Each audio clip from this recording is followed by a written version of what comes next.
That's right, everybody. Welcome out once again to another Boom Bap Breakfast right here on the RemiX Morning Show. This is Black Power Media.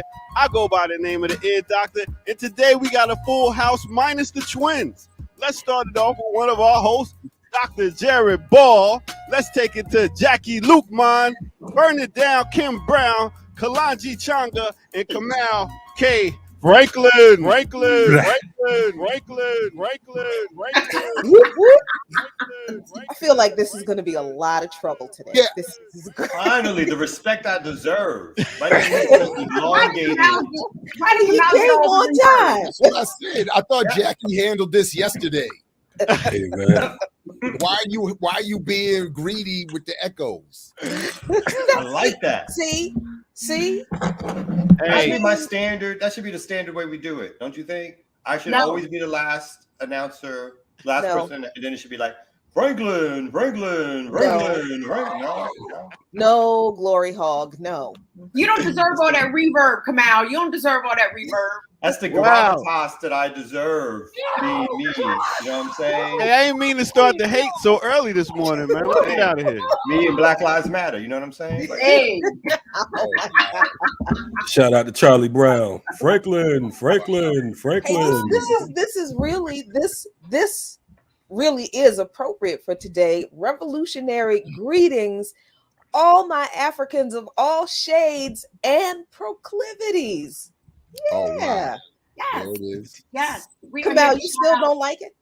No. Yeah, I mean, now I understand it because now I understand the proclivities include, Jeffrey Osborne. So now I get it. You know what I'm saying? That's the Wings of Love, man. Yes, right. I'm here for Jeffrey Osborne. What's that? See? You too? Not just me. Right. See, you How thought is Jeffrey I was. Osborne a sex symbol? Come on, we're going home. Wait, come on. You like that? You didn't think you like that bass though? On the Wings of Love. Come on, Jackie. Back in the day. No, There's a lot of not, bits didn't about- we have this conversation yesterday? Yeah, I know you just the lights getting hard. Yeah. No, I mean I'm we've had sorry. it for the last week, and every time I've been shot down by about back in the I day. am sorry. It is nothing personal. It's Yes, just it's my obviously proclivities. personal. That's all. Terrible. Gerard is he's verklempt. He's like, now I don't know what to do with I'll these people. that shirt. I don't know what's happening with that shirt. He look at Jeffrey Osborne as himself today. You know what I'm saying? Look like he's celeb status. Don't hate. You will not look. I've already gone through this with Kalanji. You're not going to get rid of my polka dots. You're not going to stop the flowers or the snowflakes or whatever these are. No I leopard rock print. what I rock. Shit's You know look what I'm like, saying? yeah. I mean, you look like what's my man name with the astrologer, Neil deGrasse. Oh, Neil deGrasse Tyson. Yeah. That shirt kind of is Neil deGrasse. You know what I'm saying? I'm feeling it, I'm man. an astrologer. Hey, man, I'm in Called astrology. much worse, even I'm by sure. Kalanji. So I'll take that. I'll take It's all that. good. Shout out to Neil. Yes. Astrologer. Good morning. Shout out to Neil. Wait, is this a setting for you, Jared, or is I that felt background it is different with the big So grand sort piano? of, I got like a semi-green screen thing happening because I was trying to set up for something else, and then I just got caught in the middle, so I just left. Oh, okay. I was like, you was going for the Oh. grand piano look. I was going to say, man. You got some of that. You got some of that Black Lives Matter money too. I told you I got that 4% I cola, was about to son. say you stretch that 4%. Damn. That 4%. Jared Liberace. That's it. That's it. My daughter plays that joint. She come in there and knock that thing off. You know what I mean? Blah, blah, blah, blah, blah, blah. Okay. So I had to get her a better piano because the real one downstairs is it's wonderful. Mm. But it's not that. Only in America. Only in How you America. doing, Burn It Down, Kim Brown? Sir, I'm living. You living? I'm living out here. I'm happy to be joining my comrades.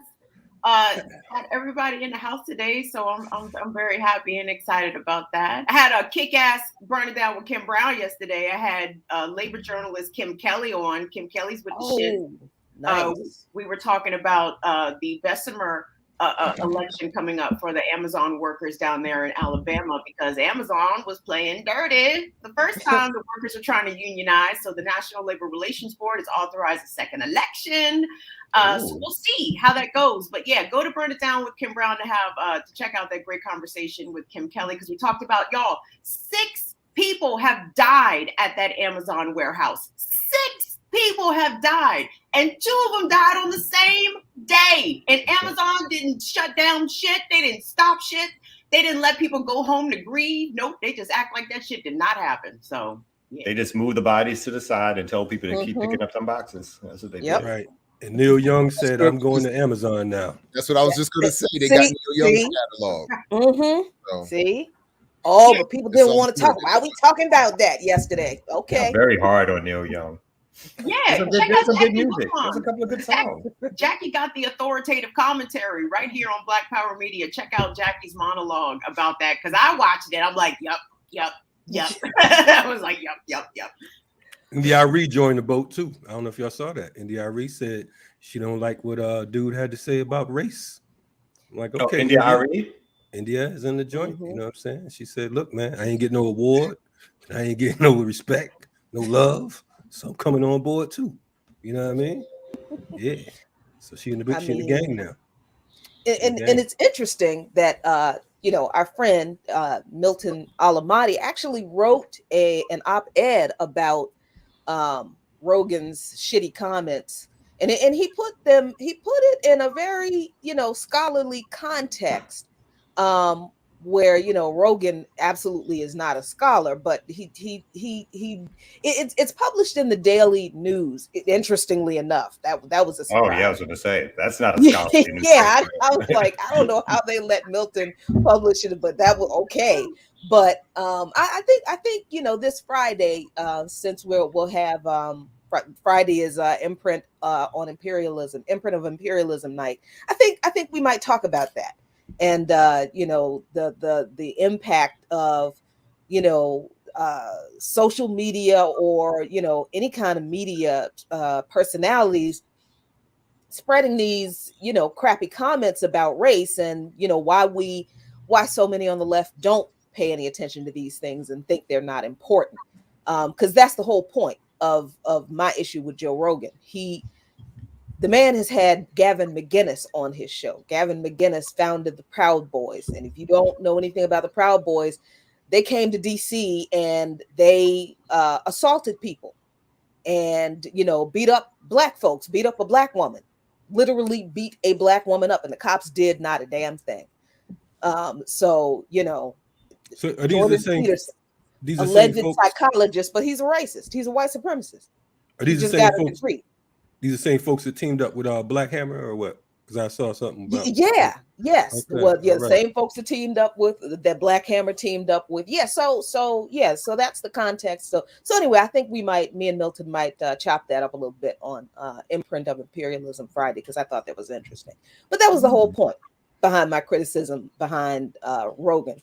I don't care what the guy puts on his platform, but don't tell me you're a leftist and you don't have a problem with the fact that he focuses a whole lot on hearing what racists and fascists have to say, agrees with them a lot of times, and has said his own racist shit, and then turn around and talk about, why are we talking about that? That's not important. Bullshit. He defines himself as a leftist. Joe Rogan does? I don't think he defines himself as anything. I think he's define themselves as leftists identify with him. People who identify themselves as left accept him as a source and welcome him into their. So again, so one of the reasons again why I don't even watch Jimmy Dore anymore, or Glenn Greenwald and all of them, is because they all they love Rogan. They want to spend more time on Tucker Carlson's show, talking about they want to build a bigger tent. But they never want to do that with the left. They don't really want to go leftward with that. And so Rogan, and I watched his Instagram statement that he dropped last night or early this morning or whatever, where he does the whole thing. I'm just a guy having conversations, and I'm just trying to figure it all out and all that kind of stuff. Well, but you do that in front of millions of people, And to Jackie's point, you do it with some horrific people that you give, room to breathe. And then you shout down people that disagree with them and with you. Mm-hmm. That's the other thing. And then you don't invite, again, like you don't have any of the discussions that we have here, for instance, or that are have on actual even white left outlets. None of those things are occurring on Rogan's show. So, but I think a lot of the response, and this is something I think when we talk about the HBCU story, I'm feeling a similar way about it. That there's I think, and even about the Cosby thing, which I finished watching. I don't know if you watched that. There's like this ignoble and disingenuous response from those who are supposed to be in opposition that I find unmoving. So like all these people now you want to leave now you want to punish a platform because of something that somebody said. Now you like record companies been sponsoring, your record company's been sponsoring the wackest of the whack for the longest of time, and you all had no problem with that, and now all of a sudden, so it's a lot of virtue signaling and all that kind of stuff. It's whack. Mm-hmm. Not only that, Whoopi. You know what I'm saying? Before we leave today, we gotta talk about the Whoopi Goldberg controversy. Oh, what's she say now? Well, she said that something to the effect that Jews weren't a race. It was she said the Nazi Holocaust was not about race. Right. Man's inhumanity to man was her exact line. Right. So we're gonna definitely talk about her. She's been suspended for 2 weeks.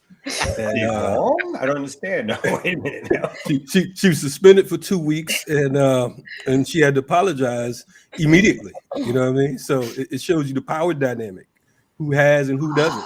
You know what I'm saying? So, but that's funny though, because it wasn't immediate. Like her initial, that's what got her suspended. They gave her a chance to go on someone else's show and apologize, and she didn't. She went on your boy's show last night. What's homeboy?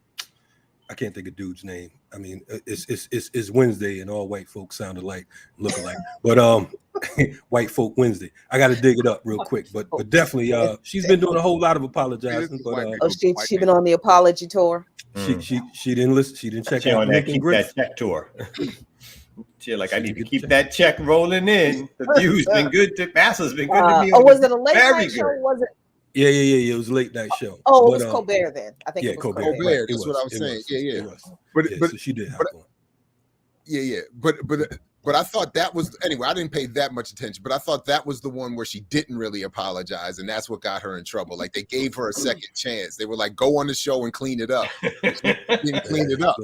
And she been tweeting everybody. I said what I said.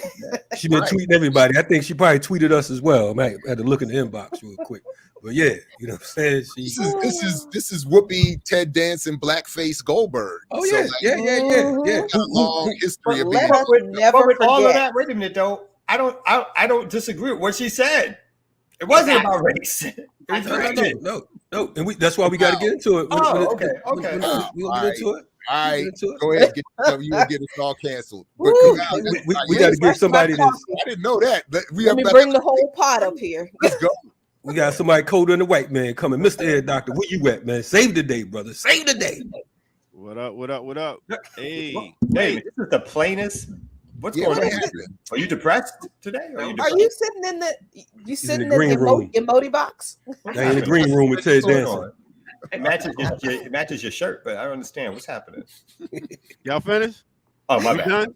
Okay, cool. All right, just doing a little something for Black History Month. You know what I'm saying? I wanted to shine the light on another person that contribute to the culture. So that's what we're gonna do. And I wanted to do something on Janet Jackson, but she beat me to it, man. I watched that Janet Jackson joint, man. She got so much information in that joint with Mike and the whole family. And I want to give a shout out to fathers, because Joe Jackson, goddamn Serena Williams pops, and goddamn what's the other guy's name? Lorenzo Ball.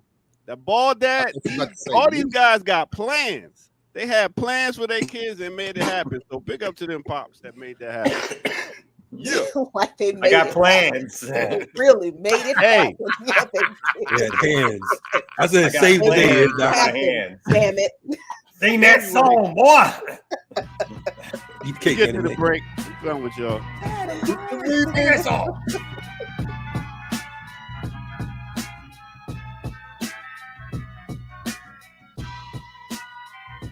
Yeah. What's good, everybody? Welcome out once again to another Remix Morning Show. Make sure y'all hit that like button, that subscribe button, and all them buttons that need to be hit so y'all can make sure that we get the love and make sure that we stay on here and give y'all that hot news and all that. With that said, make sure y'all go to patreon.com and drop some change in the bucket. So today, who did I want to talk about? Man, let's do it like this. I want to talk about a certain boxer. That's right. This boxer, she goes by the name of Ann Wolfe. In case you didn't know, I'm going to check her out a little bit, see how she do her thing. So let me talk about Ann Wolfe.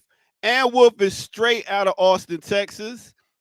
She's actually a retired boxer, trainer, actress. She's held 3 different weight class titles simultaneously. I'm talking about the light middleweight, super middleweight, light heavyweight. She's a beast. She's been knocking them out for a while. She's a member of the International Women's Boxing Hall of Fame also, as you can see, and she's been putting it down for a while. And like I said, she got like 25 fights. She got 24 wins and 1 loss. She's a beast. So I just had to give it up to Ann Wolfe in case y'all didn't know. Y'all want to do some more history on her? Go find her out. She was also in the Wonder Woman movie. So that's what it is. That's Ann Wolfe. Big up to Ann Wolfe. Now, let's get back to the Remix Morning Show. All right.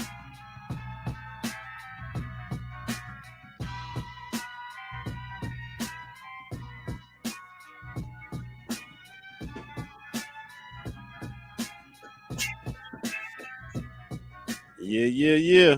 I do remember she knocked out this white girl so bad. Oh, that tall white woman. Yeah, she just not. It was gruesome. B. I watched it like 30 times in a row. You couldn't just like, damn. Yeah. So that's what it is. Way down from the south, and just transport. Like she's waiting for the punch. Huh? So that's what it is. Not get out the way. So you're gonna explain the green screen thing? Can you before you go? Why the simple green screen? Hey, we got new visuals, man. We got different things going on here. Since it's 2022, and this is another year, we got to bring better and better visuals. That's a worse visual. But that's a worse visual. What? That's not a better visual. That's a worse one. You just got a plain green screen back there. But I can also. What you say? It's Succotash Day, right? You said you called me a sucker? He's like, what? I said it's Succotash Day, man. I'm about to go Ann Wolfe on you.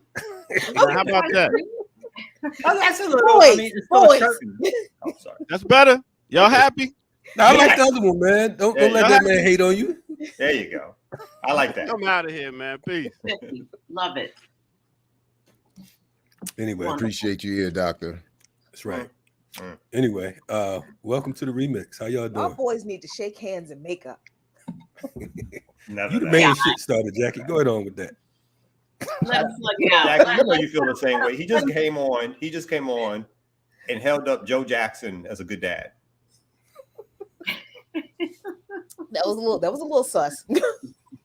Well, I'm not clear how we're defining good fathers, and I just want to reclaim the slave name that was imposed on me and the other brother that I am the better ball father. I don't care how many NBA contracts that family signs. You just wait until the ball young men get older, and then they come out and tell the real story about their how they were raised and all the crazy things that they were made to do as boys. Had to dribble the ball for 5 hours straight, can't let the ball drop. You know what I mean? Like, yeah. Okay. Yeah, Doctor. I see you in our chat, but what I saw Janet say also in that series was politely say, looking into the camera, that she did not have the relationship with her father that she would something like I didn't have the ideal relationship, or I didn't have the relationship with my father that I would have ultimately wanted, something to that effect, and it had largely to do with the machine. She was born into a machine. Let's be real. I mean, control was aimed at her father. Like, right. Control, that was a record for Joe Jackson. Like, I got control now, nigga. Now what? Now, I will say, when I watched with my two daughters, the Richard Williams, the Venus and Serena Netflix documentary, which I thought did Richard a much more favorable, made him look better than I think the Will Smith film. But when we watched that, we talked about Joe Jackson, Richard Williams, and others, and talked about, because my daughters each have, aspirations and interests in their own, areas of interest, and want certain levels of success. And we talked about this line of, at what point do you push and encourage and force practice and routine? And at what point do you back up and let children be children? And, I've erred on the let them be children side, but I've said, but there are certain costs in terms of how good you might be. But at the same time, look at what they've had to give up, and look at what Michael was saying his whole life about not having a childhood. And, so he was great, but, anyway. So I just blame it on, like, what did Dick Gregory used to say? Everything was the white man's fault. If it wasn't for them putting us in this position to begin with, it wouldn't have been like, it shouldn't be in a position where you either, become a superstar or you starve. So yeah. Shout out to Dick. Rising power. No pun intended. Slap the mat, we have some the way.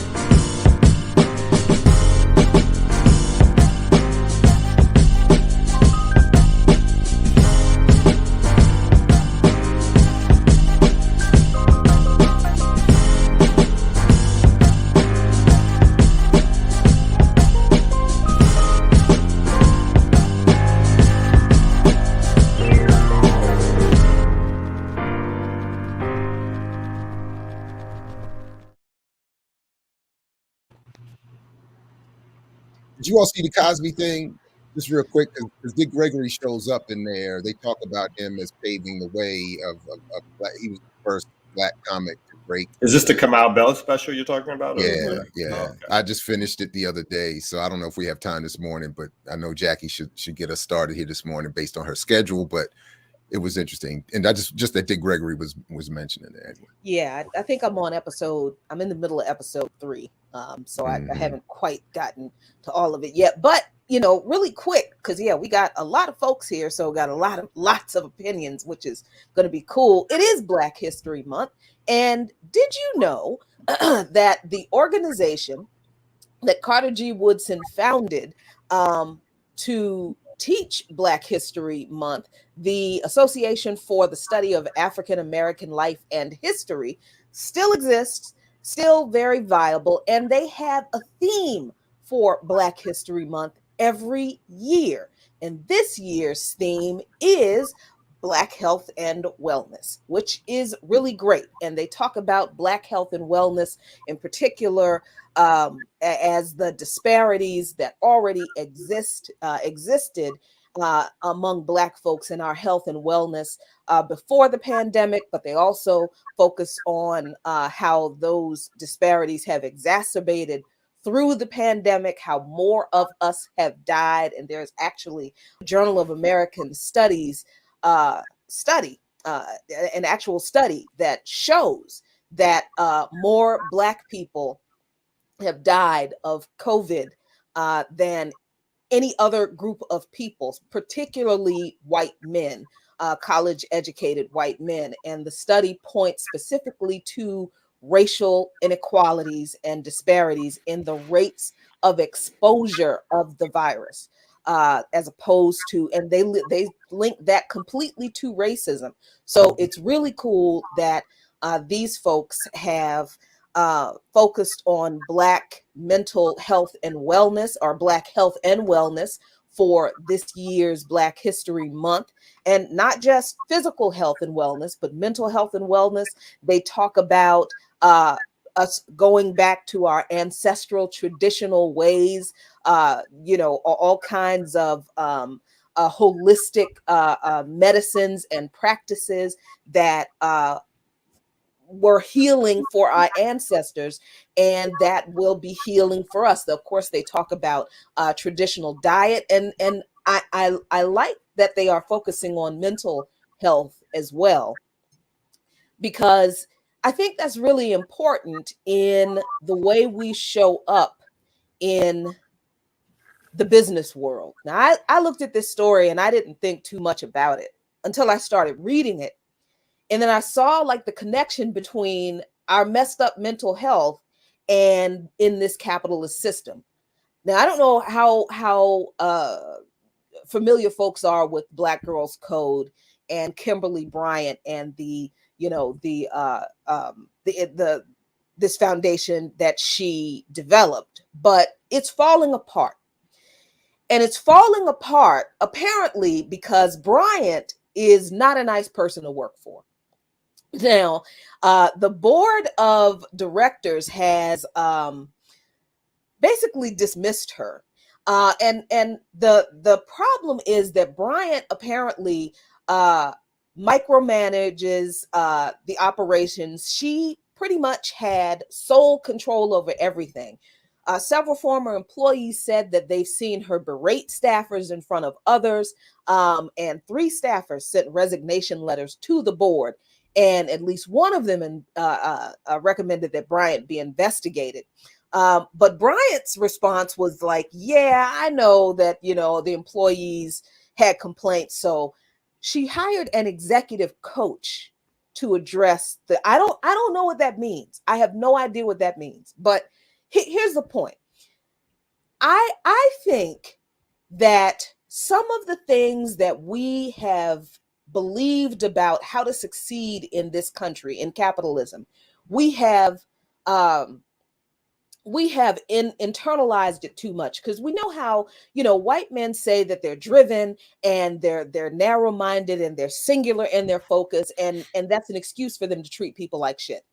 Well, this is what Bryant said about herself when she was confronted with the way she treats her employees. And let me scroll down.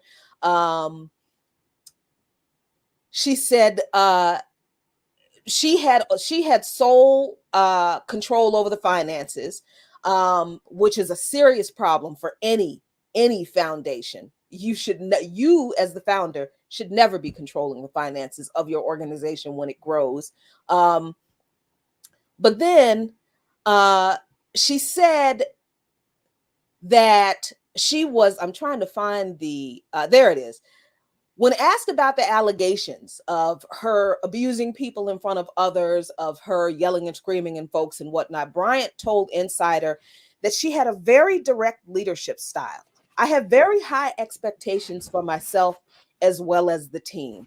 Look, having high expectations for yourself is not an excuse to treat your employees, your colleagues, your associates like garbage. And that has been an excuse that we have seen white folks in corporate America use forever to treat people like garbage. I'm very driven. I'm very focused. I have high expectations. I'm very demanding. So, just stand there and take me calling you out and treating you like a child in front of all of these people. That's abuse. That is mental abuse. And we should not accept it coming from Black people, just like we're not accepting it coming from white people. So this story is just really, I think, a great example of how we need to separate ourselves from whatever we think whatever success is, whatever we want success to be from this white supremacist, patriarchal, capitalist system, because our success can't be achieved like theirs does, because we know that their version of success literally leads to the exploitation and the trauma and the abuse of people. And we cannot keep doing the same thing if we're going to be successful and healthy and whole and be contributing to our communities. Otherwise, we're going to end up with situations just like this, Black Girls Code, an organization that had a lot of promise, but was run by someone who wanted to move like the big capitalist white men do. And, we don't get away with that, and neither should we. So can I just quickly shout out Asala, the Bethel Dukes chapter in particular, for having me to their health and wellness discussion to talk about economic health and wellness a couple weeks ago.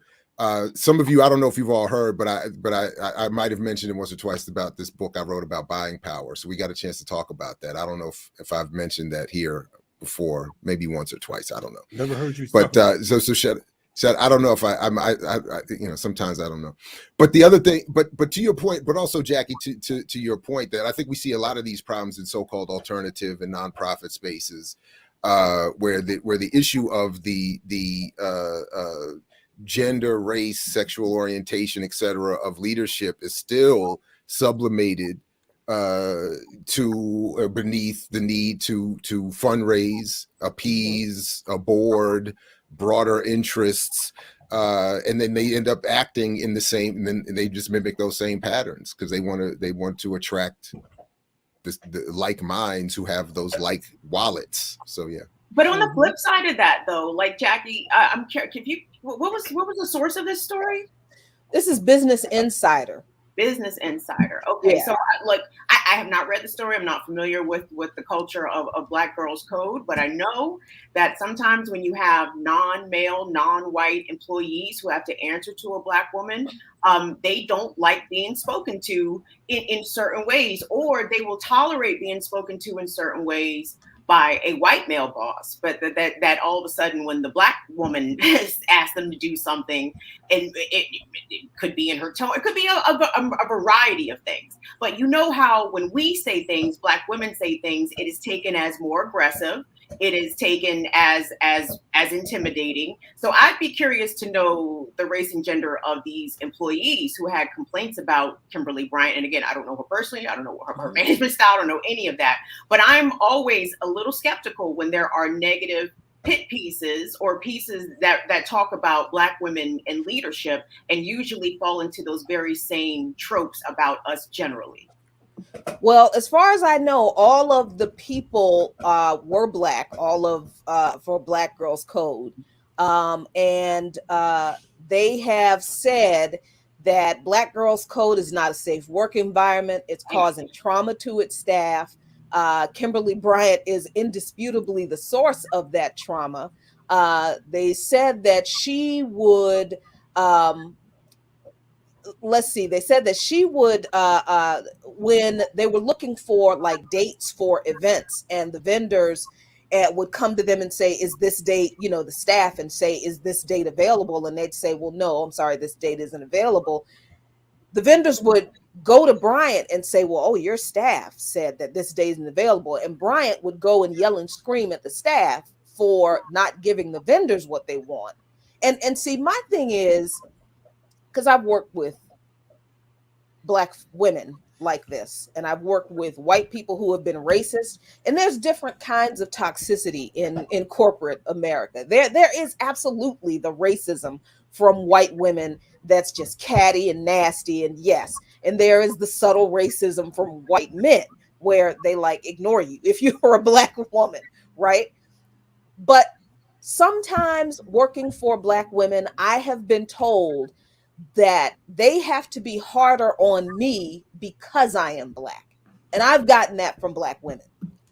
And so this is a situation where this woman would publicly mistreat her staff members. She'd yell and scream at them. She would berate them in front of others. Now, people, when people make mistakes at work, yes, they need to be corrected. It needs to be addressed. But we're all adults here, and there's no need to treat people like children in front of other people. That's just, for me, that's just like, you don't do that. That you only do that because you want to make people feel small and exert your power over them. So from these accounts, it sounds like these are Black people who are working for a Black led and Black focused organization that is very important, that the leadership was not only micromanaged, all of the authority was held by this one person, and she didn't delegate anything else. So people had questions about the finances. The people, wanted to, they had hackathons where the people who won couldn't get paid because she was the only person who had authority to write checks. So people are, these little girls who won these contests were waiting like months and months for their $500 prize money because she was the only one who was authorized to write the check, and she get pissed off because, so unfortunately, I don't think this was a case where she's being maligned by white people who don't like listening. It's not the angry Black woman thing.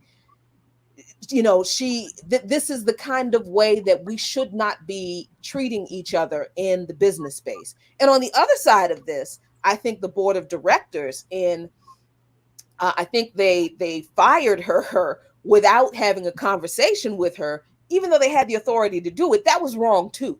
Mm-hmm. That was not the way to handle that either.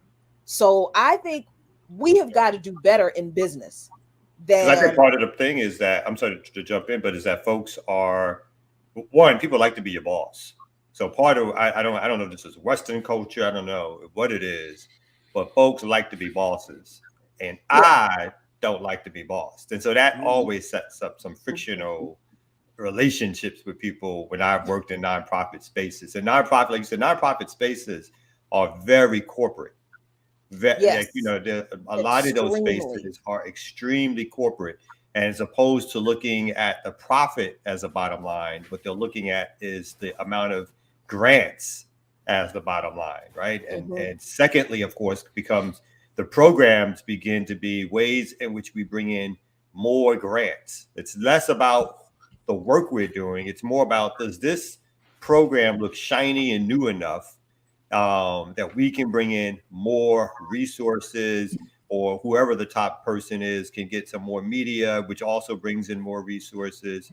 Part of it, I feel like, again, I don't know much about this. I don't know anything about the system or whatever, but, and there's also that founders culture, whether you're a woman, man, or whatever, is when you start something from the ground up and you build it, particularly in the way you think about it, right? It's yours. And even though these structures try to separate that, in terms of having a board which can fire the president or executive director, there's still that connection of, like, I know a few people to this day who they've told me that they have, I'm not going to name the names of the organization, but multi-million organizations. And similar to this story, they are the only one who controls the bank account, right? And it's not like they have some special expertise, right? But they don't trust their treasurer, who's probably on the board. They don't trust their finance person to write it. Everything is like they write a check. Part of it, of course, is that they're worried about somebody stealing. But the other part is just that sense of control over something and not being able to let go or release or relax. And then lastly, I don't think there's something, I don't think we as a Black community have more mental health issues. I think we have particular mental health issues because of our particular situation. But I think it's completely true. I think to the broader story you were talking about as you started the conversation, we have less access, right? It's more, I think there's still the stigma of the access and all that kind of stuff. White folks will do the same thing, but they get to talk it out in whichever way they want because they have access to those resources. White kids get in trouble, they don't go to jail, they get to go see a counselor, private counselor, other things like that. So I think all of that impacts, as well as, of course, capitalism, white supremacy, right? So all that impacts the ability, even when you're facing troubles, to get help in some way that may not just be you either self-medicating or acting out or doing other things. And I think that, internally for us as a community becomes very important in terms of a diagnosis for a collective, what is the things that we need as a people to respond to some of this. Yeah, I agree. And I think as I read the story, I just kind of thought, like, and I mean, if people want to, be successful in business, that's cool. But when we're dealing with creating businesses for ourselves and our communities, they got to be healthier places than the places that, in the rest of the white patriarchal capitalist world. We can't bring their white male capitalist pathologies into our businesses. We have to, for lack of a better word, decolonize ourselves of that model of business success and how we act in business, because it creates toxic environments among ourselves, just like toxic environments in the rest of the business world. And that's the trickery of capitalism itself. It's meant to confuse you. You know what I'm saying? It will take your culture, it will co-opt it, it will absorb it, and it will become something else. So you think that in order for you to have a something that exists within the realm of culture, like a Black Girls Magic or a Black Lives Matter or whatever, Black fill in the blank, whenever you throw that corporate side to it, it's going to automatically sink because of the fact that, like they say, you can't serve two masters. Either you're going to be for the people, or you're against the people. And capitalism is never for the people. Jackie, let's go ahead. Oh, go ahead. I'm sorry. No, I was just going to say really quickly, like I remember early in my career, I had someone who presented themselves as a mentor to me and criticized me because they were like, Kim, you're not cutthroat enough. What? Cutthroat to me is a bad thing, and it was used as something positive. Like, you need to become more cutthroat. And no, I'm sorry, that's just not how I operate. Nor do I care to cutthroat my coworkers or any of that shit. But no, that is ingrained in us, and that is the sort of behavior or mentality that you need to have. Like, I will reach the top at any cost. Doesn't matter who I step on or whose throat I cut or who I have to stab in the back in order to attain that level of success. And people who don't subscribe to that, who don't buy into that, are usually treated accordingly. I just wanted to put that in there. Yeah. So, Jackie, really, we do need to move on. Most importantly, the other story that you have negatively impacted me personally. So therefore, it must be addressed, because if I am personally interrupted and made to go out of my way, we must bring it to the people. Yes. I was very worried about our comrade Jahard yesterday. As I am worried about, I worry about my comrades. I do. I want y'all to be all right. But this is very serious. This is not the first time. There were dozens of bomb threats at HBCUs across the country yesterday on the first day of Black History Month, and this is actually I think the second time this has happened. There were a bunch of bomb threats that were issued against HBCUs a few weeks ago. And yes, Morgan State, University of the District of Columbia here in Washington, D.C., Howard University were among those universities, HBCUs that were targeted. Bowie State, Coppin State, Delaware State, all of these folks. All of these HBCUs. So the thing about this story that I think is interesting, it's not interesting, it's that the FBI is like, oh, we're looking into this. Look, let me tell you something. The FBI is not looking into anything. The call is coming from inside the house. Okay. Oh, damn. Can we be completely 100 about this? The FBI ain't looking into shit. They are not looking. The FBI and aside from the historical complicity of the FBI into so many hate crimes in this country, and just not giving a shit how many of our people were killed all over the place by white people, and all the white people who have gotten away with killing Black people that the FBI never. The FBI, think about this now. On January 6th, it had been revealed that the FBI had all of the social media traffic of a bunch of white people who were literally saying, we are going to get together and plan and bring some weapons and go and break into the U.S. Capitol and gonna steal the election. Yes, we are. And the FBI's response was, well, they don't pose a threat. It's gonna be all right. No, it's okay. And now we have 2 times, and then they actually did it. And then the FBI is like, "Oh, how did you find those emails?" when those emails were exposed. And now we have 2 rounds of bomb threats to specifically HBCUs. And now I'm supposed to believe the FBI is seriously investigating like they don't already know. Get the hell out of here. I just my response is, of course, this is horrible and it's bullshit, and this is still a white supremacist evil nation. Number 2, all my people, y'all be safe. Y'all be careful. Be safe. Number 3, don't expect the FBI to come with an answer.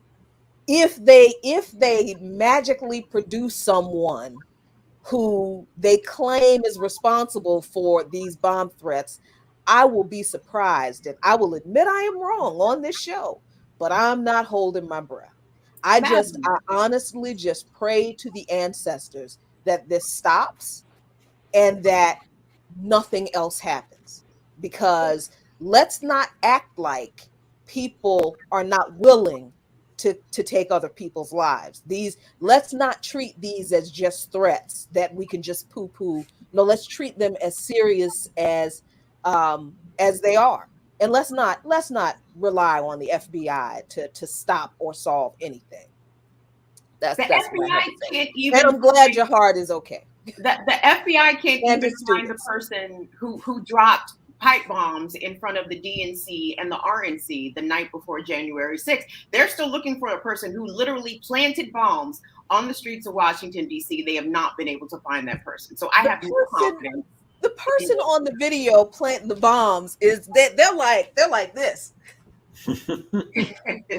All back and forth in front of the camera, and the FBI is like, we have no idea who that is. I don't know who it is. They wearing Nike Air Max size 11. You know anybody who wearing Nike Air Max size 11? Give us a call. It's like, what? Come on. I will say too, stories like this, like the little bit of liberalism that's still in me that keeps it there, because I'm like, no Black institution is safe, right? I don't care. It doesn't matter what the politics are. These are Black institutions which are not set up for any kind of radical change.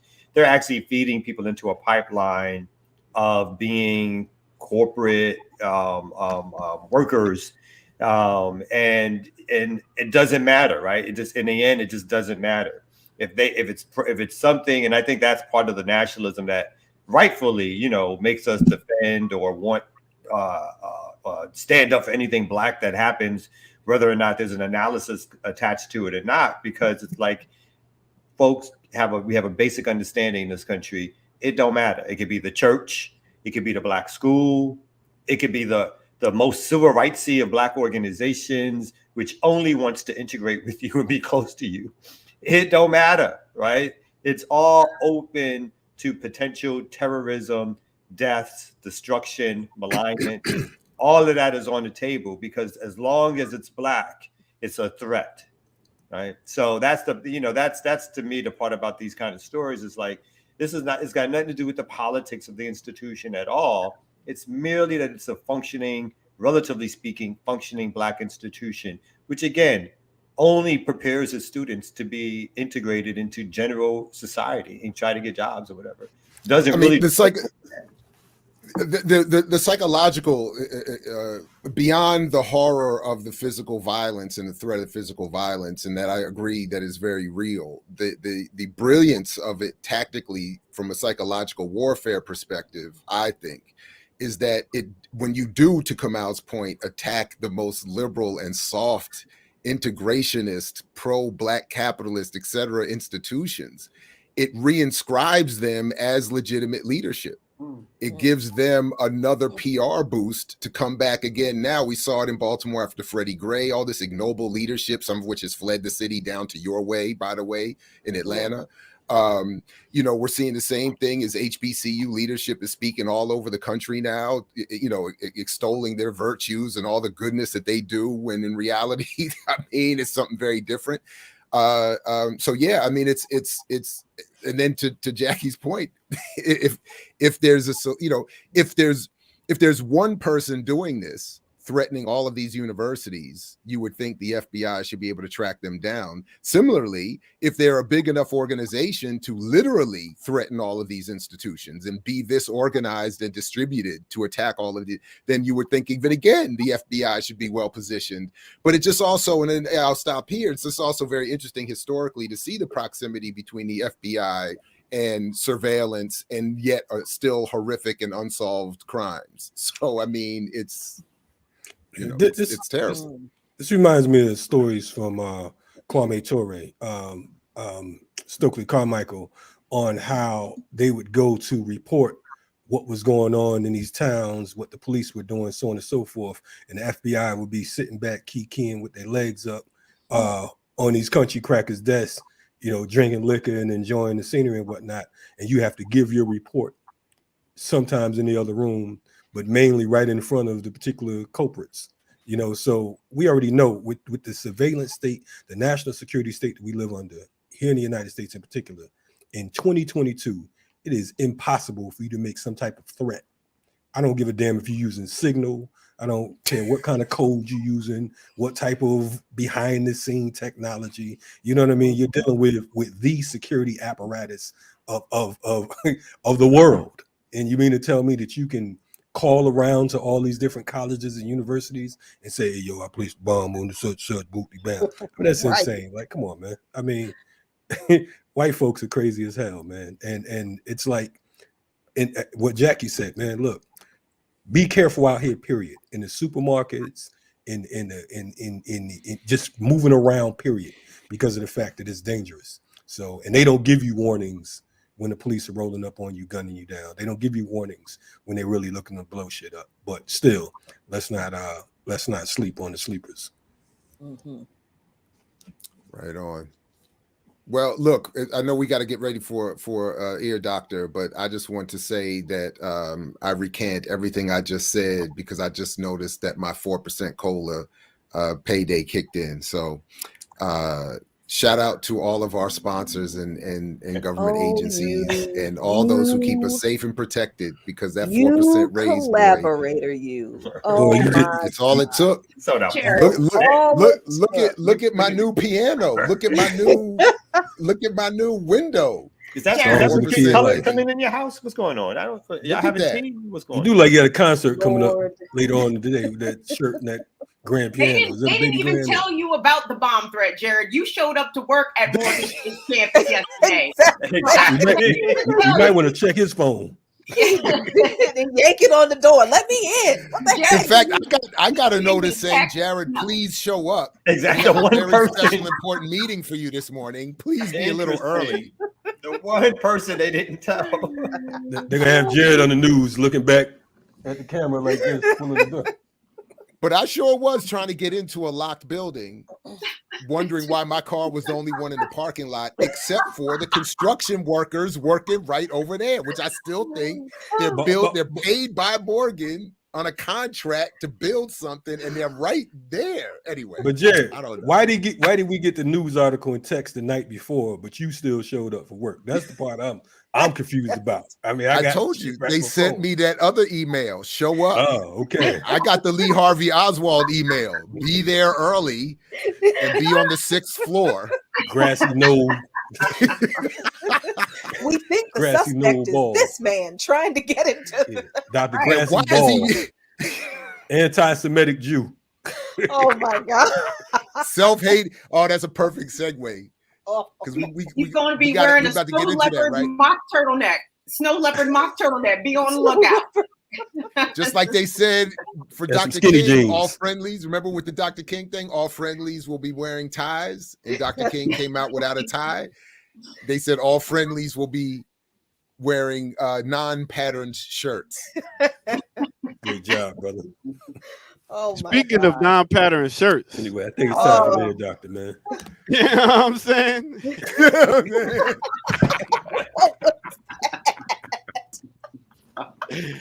All right, y'all just having a ball out here, boy. I was like, I want to play. Anyway, we got a dope artist coming up. It's artist spotlight time. So yeah, we're gonna go ahead and get into that right about here, right about now on the remix. Remix.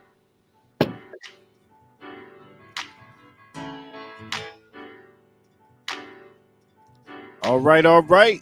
What's good, everybody? Welcome out once again to the Remix Morning Show. At this time, I wanted to do a artist spotlight. As you can see, I got the fresh fly designs on today, and I wanted to bring forth the sister that designed this fresh fly stuff right here. Right now, ladies and gentlemen, let's give it up to my people, Sarah Tan of SoulIt Creations. Sarah Tan, come through. Yeah. Okay, I guess I'll bring it through. Thank you. Here we go. What up? What's good? How you doing, miss? I'm well. How are you, doctor? Great. You look like you just coming from a Fela concert. I know, right? I see you. That's dope. Yo, so listen, the first time we met, it was you doing podcast, not your normal podcast that y'all not working your on. normal podcast, still coming.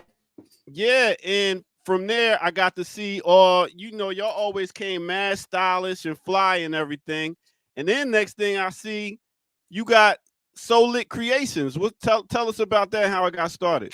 So yes, SoulIt Creations. That is my birth child. SoulIt Creations basically came about because I was having a hard time shopping for my daughter and my kids. You know, it's like as a mom, you want to emulate things of beauty, things of style. And a lot of that stuff that I was seeing for my kids weren't what I considered beauty and things that actually would, help in making them feel bad about themselves, about their self-image. So instead of buying into the problem, I decided to become a solution. So a lot of the fits that I put together, the designs, because I do a lot of the designs, are African inspired, Black people inspired. I like to call myself an American African because I'm from Liberia, but I was raised here. So I'm an American African. I'm not an African American. I want to give our people power. I want to give my children power. I want them to see beauty in everything that's Black and African. So nice. That was it. That was the birth child.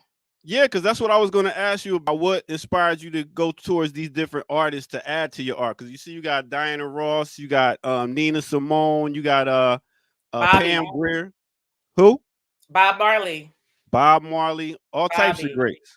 Free thinkers. So a lot of the artists that I have Nipsey also, a lot of the artists that I put on the art are free thinkers, people that did things outside of the box, people that did things that were different, people that when you look back, you're inspired by them. You're like, oh, these are great people. But during that time, they weren't. Martin Luther King wasn't popular back in the day. He's popular now. Yeah. So I'm trying to bring attention to a lot of those unsung artists, as well as some of the people that were highlighted and, that people love, are Black people. I think that I should be the one putting out things that are beautiful about our people, not the opposite. All right. Hey, single Black creative mom right here. She's doing a thing. Yeah, I put that out there. She's doing a thing. How can people listen? How can people support you? I see we put on the screen soulitcreations.com to go to. How can they support you and follow you? Yes, so shop soulitcreations.com. You can follow me on Instagram. I really want to build my following on Instagram. I'm new to this. I just recently did Otaku Fest, which is a Black-owned anime festival that happens in Miami every year in January. Recently did the Yaya's Your Everyday Pop-Up Shop. So you can find me at different pop-up shops, but definitely follow me online, SoulIt Creations, shop online, soulitcreations.com. If you are on this broadcast now, Lit Creation 20, Lit Creations 20, LITCREATIONS 20 will get you 20% off the website. Nice. Go shopping. Nice. Well, listen, we appreciate you coming through and sharing your art. Listen, I can't wait to see your podcast too when it's coming out. Not your normal. Yes, we're dropping soon. Season 1 coming soon. No doubt. Hopefully we get y'all over to Black Power Media. We'll see, but we'll talk. Anyway, thanks a lot, Sarah Tan. Catch y'all later. Appreciate you. No doubt.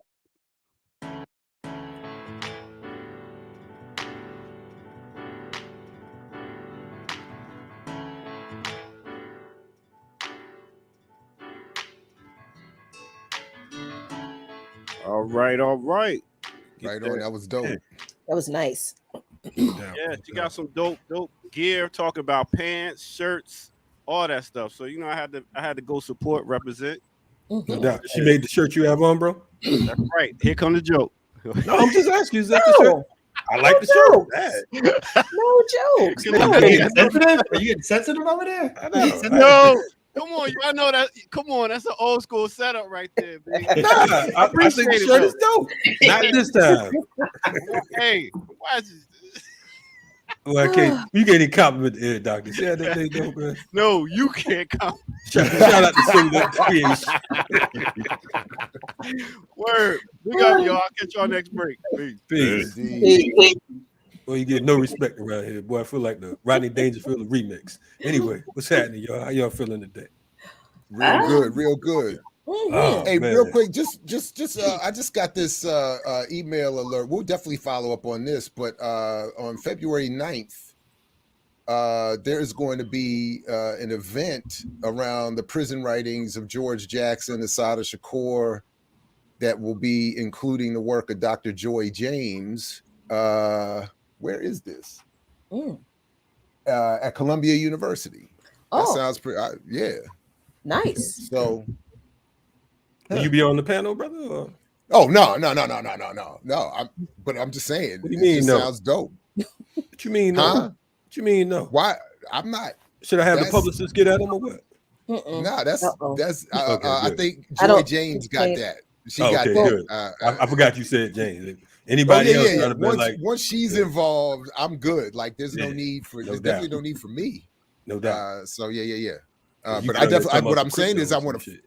Say it again.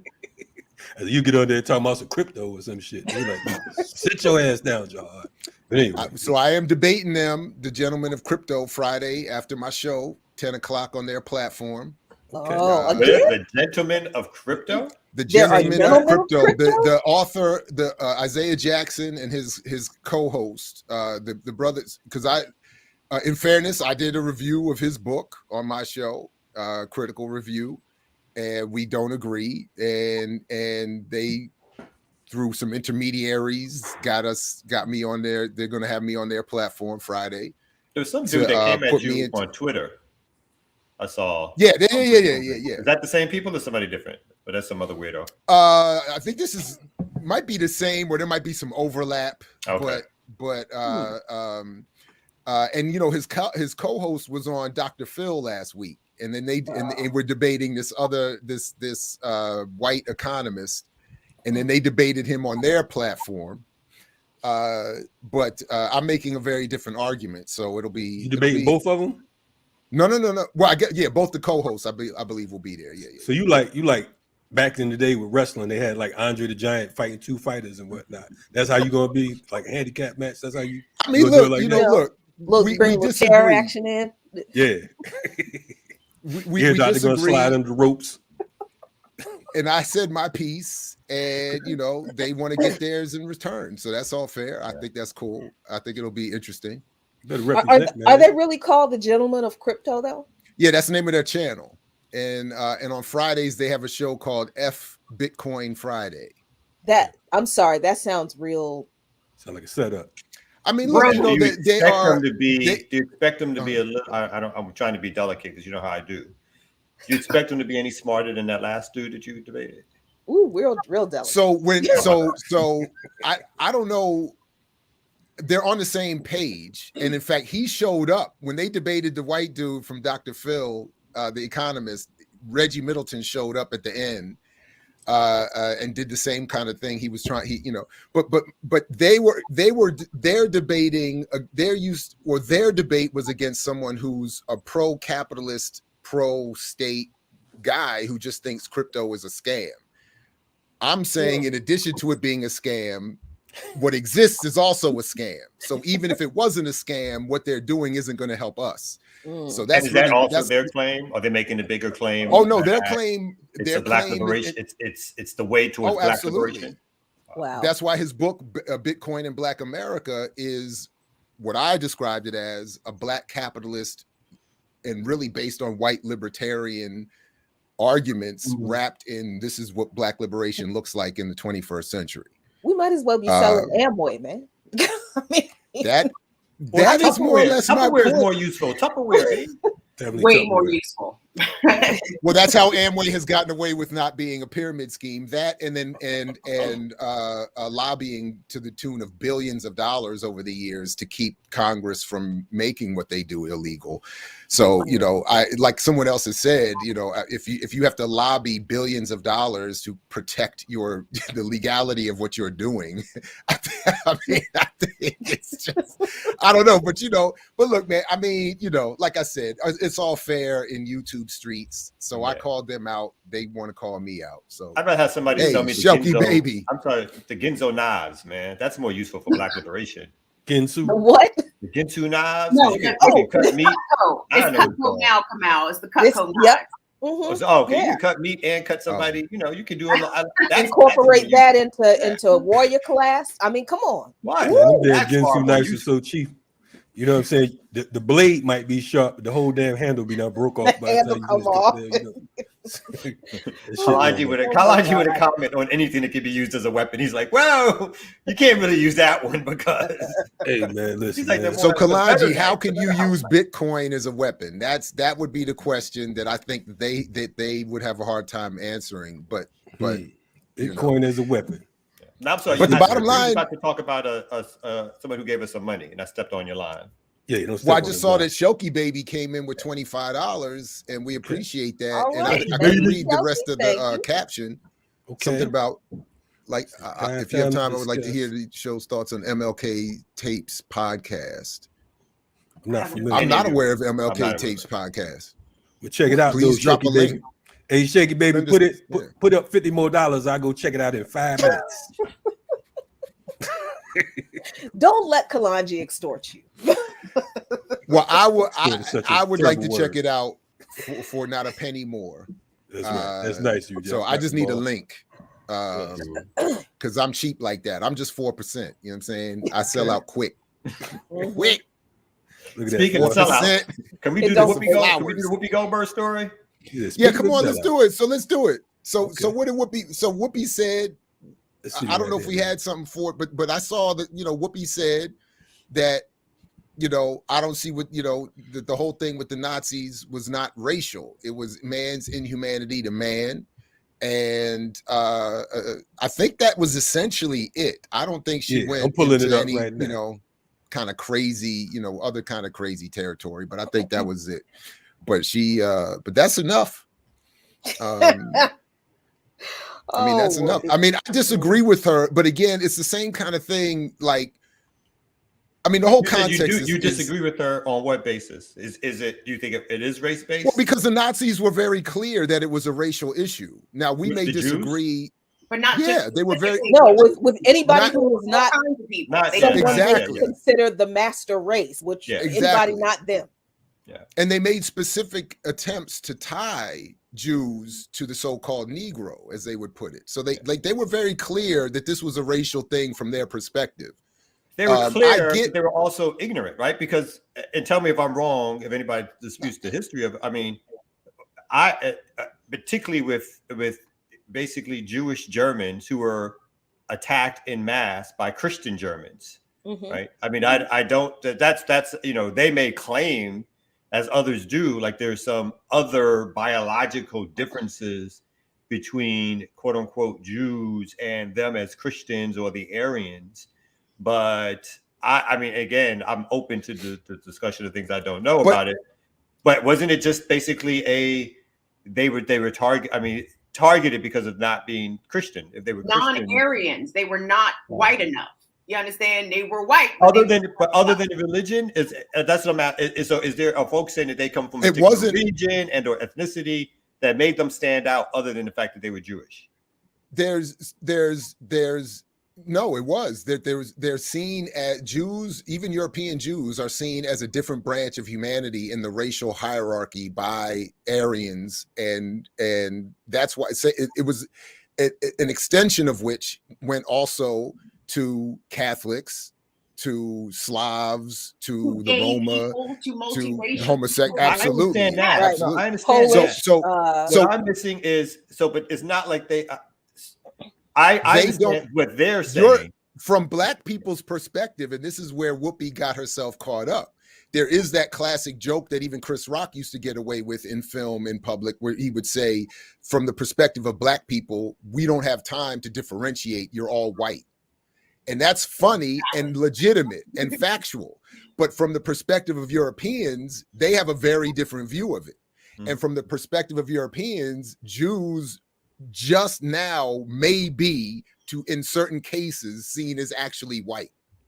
Now, and that's why, if you remember a couple of weeks ago when I talked about my own ancestry DNA piece, because I used to, I don't want to get too autobiographical here, and not that I mind it. I just don't want to. I don't want to suggest that I'm inviting other people's comment on this.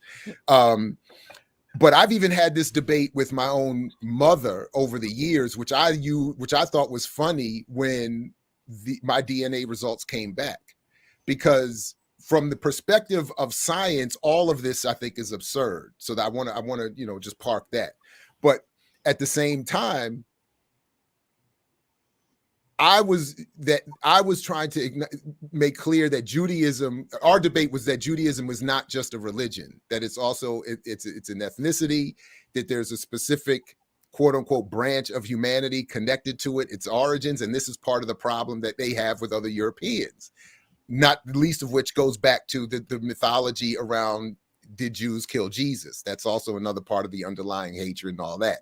But then when my results came back and there was this line that says specifically European Jew, like there's a DNA slot that categorizes European Jews separately from other Europeans, I laughed as a sort of I got you mom joke, like, see, it isn't just a religion, and this is why they don't ever like us, so to speak, right?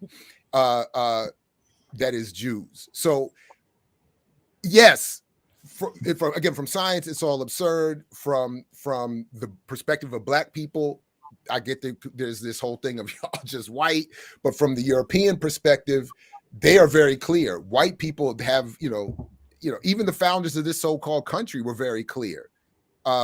John Jay wrote in his Federalist Papers, he said, but God gave us this country specifically for white Aryan, the WASPs, the Anglo-Saxon Protestants. So anyway, I'll stop. Are you suggesting that Judaism is not a religion, or what are you saying? Because of the fact that I'm saying that it's what I'm saying. That's what I'm saying. I'm saying from the perspective of whites, Judaism is not just a religion. It's a specific branch of humanity that is subhuman. And that's why when the ancestry DNA results came up saying, yes, we acknowledge a branch of European Jew, I was laughing, saying, I told you this is not just a religion. And that's why non-European Jews, Africans and others who want to practice Judaism, that's where they run into the problem with them, because the reality from the perspective of European Jews is we're the only ones. And you can claim it, you could talk about some ancient history, you can convert, but and that's why, to Marimba Ani's point, Judaism doesn't work for European imperialism, because Jews are very nationalistic. You got to come through the mother. It is a matrilineal, because they get that from Africa, but that's another thing. It's a matrilineal descent. So imperialism sends the men. So you can't, and that's why, that's why Judaism doesn't work as an traditional European imperialism. So yes, I'm saying racially, scientifically, it's all nonsense. I'm saying specifically from the mind's eye of a demented white supremacist European worldview, they got a whole other thing going on. But circling back to Whoopi Goldberg's comments and the ire surrounding that, I mean, really the ire coming from her bosses, the people at ABC, and any public backlash she may have received, it's really born out of ignorance about the scope and the breadth of the Holocaust, right? People in America are taught that only Jewish people perished during the Holocaust, and that's false. And so Whoopi Goldberg, what she's saying is historically accurate. It just don't sound good to the white power structure here in the United States. So I don't think she should have apologized for shit. She should have pointed to books like, no, nigga, look at this book here. Here's where it's documented that non-Jewish people also perished in concentration camps. And I think she could have been easily validated. But the problem is this country has a abhorrence for history that does not suit the worldview of America as a white imperialist nation born from superior white folks. And the problem is they fund Zionism. You know what I mean? So the thing is, right, you know, they help to perpetuate and keep whatever lies are going. And it doesn't matter if Whoopi could have said, no, I'm not going to apologize. But she's already, she was suspended for 2 weeks while apologizing. Imagine if she didn't apologize. You know what I'm saying? But my problem with Whoopi goes deeper than that. It goes back to her history, period. The fact that by her own admittance, she changed her name to Whoopi Goldberg to be successful inside of the industry. You know what I'm saying? Whoopi was from Whoopi Cushions and Goldberg because of the fact that she was doing stand-up comedy. She didn't want folks to know that she was black. Okay. But then in 1993, when Ted Danson had the whole blackface joint at the Friars Club, you know, all these people came down on it because of the fact that he came in blackface and he used the word niggas, so on and so forth, while they were dating Montel Williams and a number of other folks. Now, the first thing she did was she read it. She immediately dismissed everyone that had anything to say about that. She said that she helped to pick out, get the makeup artist to paint Ted Danson's face. You know what I'm saying? She also said that she read a statement, a letter of apology from Ted Danson. Okay, how are you gonna read in a letter of apology from someone else who's being accused of blackface? You know what I mean? Then from there, fast forward to 2014, when the whole verdict went down with the pig who killed Mike Brown.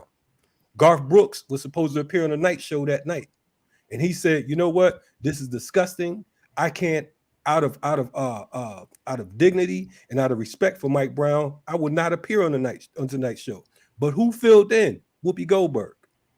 You understand what I'm saying? So I'm not, in this particular case, I don't, you know, Whoopi has a history of not being a black representative. In fact, in my opinion, Whoopi has been safe throughout these years. And she got so used to having the EGOT and getting the Hollywood star and all of this good stuff that she thought that the View's view represented her view.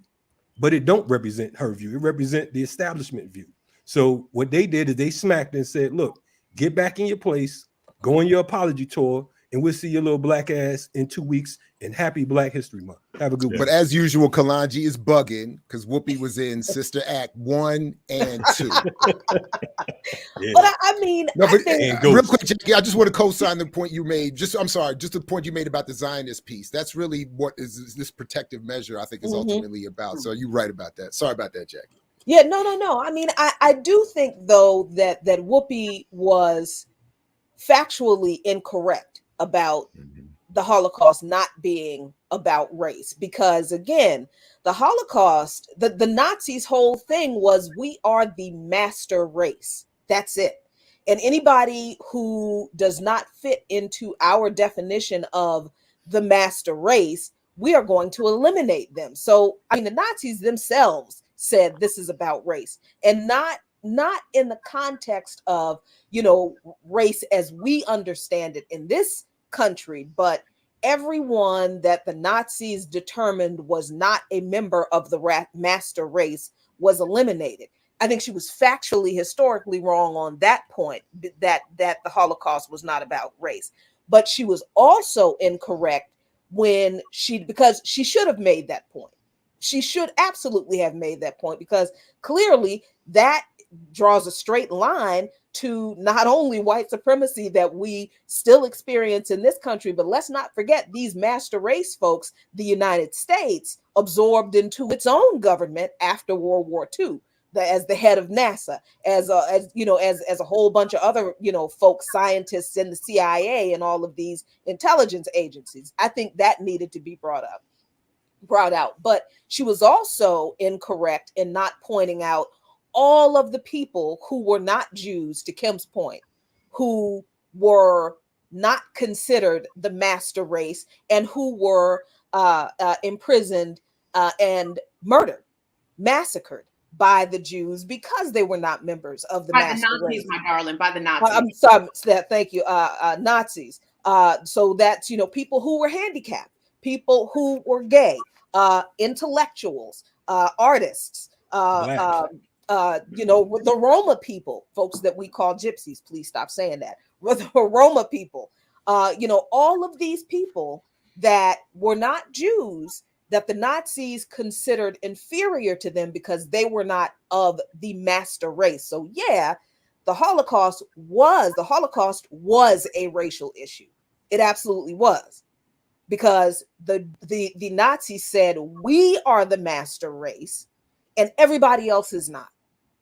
But this was not limited to just people we would consider white or not white. Yeah. So I accept that.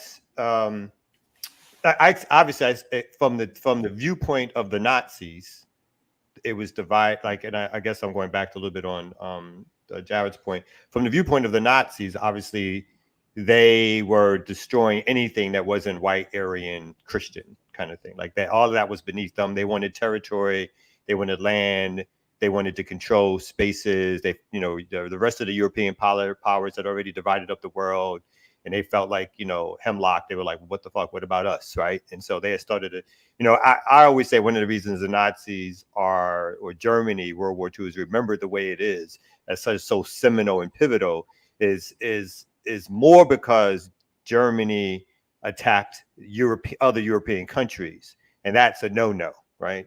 If they waged those same type of wars on places outside of Europe, they would be a footnote in history, the way Belgium is in terms of its consideration of how egregious the things that it were.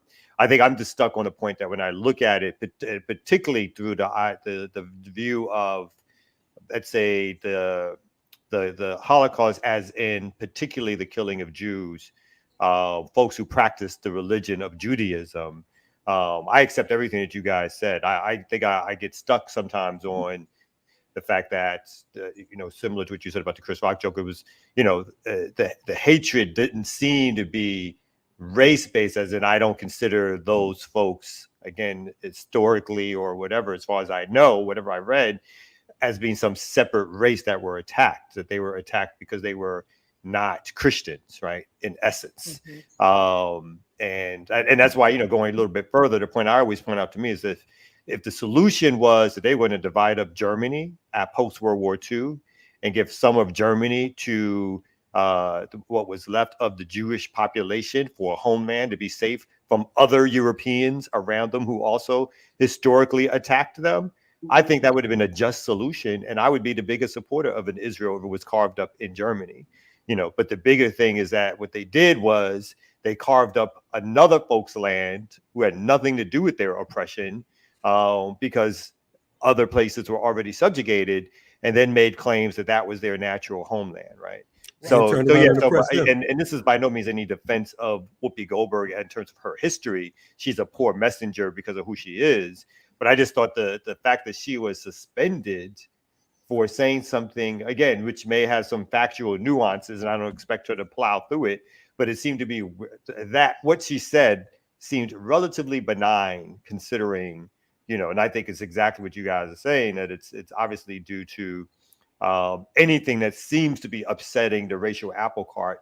Doesn't matter whether instead of trying to explore it further, historically speaking, what they did was try to do a quick kind of like, whatever you said, we don't like it, it was bad, and so therefore suspension. And I think that to me sounds a little, you know, just like it's just like Capitol protecting itself because of a potential fallout, instead of even examining the question of what was actually being said, you know, similar to what we're trying to do here, I guess. Yeah.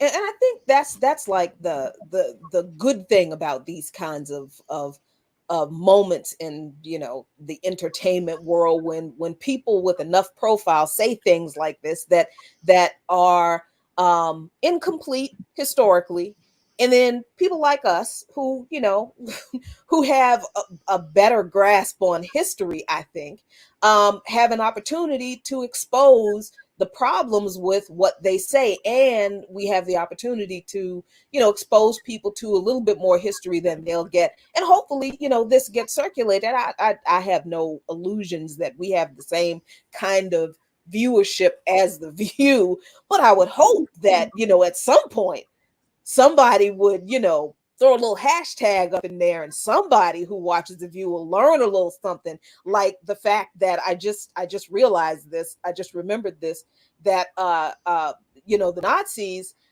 practiced their whole final solution thing on the Herero people in the Congo before Namibia. Oh, was it? That's right, Namibia. The fathers of the Nazis were doing that long before, and they just didn't have the technology and the organization that they needed in Namibia, but with the Herero. But listen, we will continue to add context and depth as we always do here at BPM. And speaking of which, somebody is back in. Oh, this is where you always go for context and depth. The barbershop. Oh, yo, wow. Come on, man. I was just playing, man. Mohawks, they went out like 5 years ago, but you still want one? Yeah. I got here now. Okay. Hey, what's good, everybody? I'm out here at the barbershop trying to get somebody sit in the chair. They act like I can't do multiple things. You do. This is what happens when you go to ear doctor for your hair. That's what happens. Ear doctor on the cut. I went to him, and this is what happened. Hey, he walked right out. Hey, yo, so we doing the top 5 real quick. I know y'all ready for a top 5. Let's go ahead and get it. Top 5 West Coast MCs. Let's get it. Oh, okay. I don't care about this. Remix. Beef. Yeah. What's good, everybody? Once again, welcome out to Black Power Media, to the Remix Morning Show. I go by the name of the Ear Doctor. And make sure you hit that like, subscribe, notification button so y'all can know when the new is coming to Black Power Media. Okay, with that said, let's talk about real quick. We're going to just get into I want to hear all this news that they're talking about. It's a lot of dope stuff they're talking, so I want to hurry up and get back to it. We're going to start off with top 5 West Coast MCs, and we're going to start at the beginning.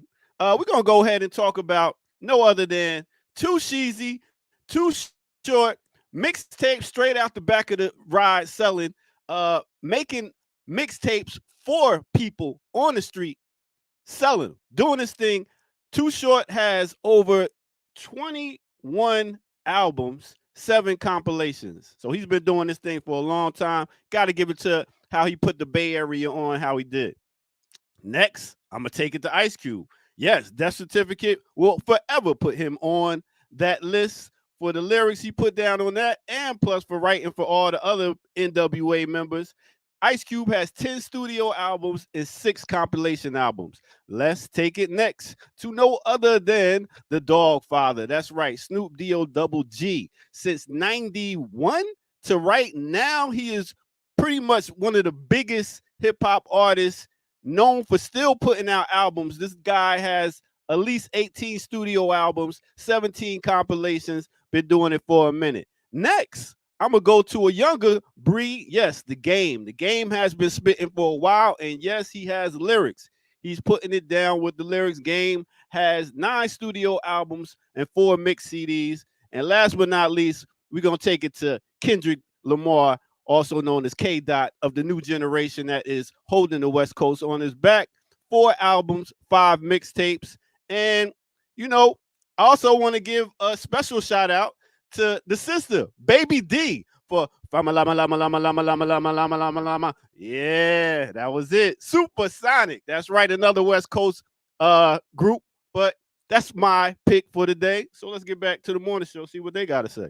All right. It don't matter, but you know.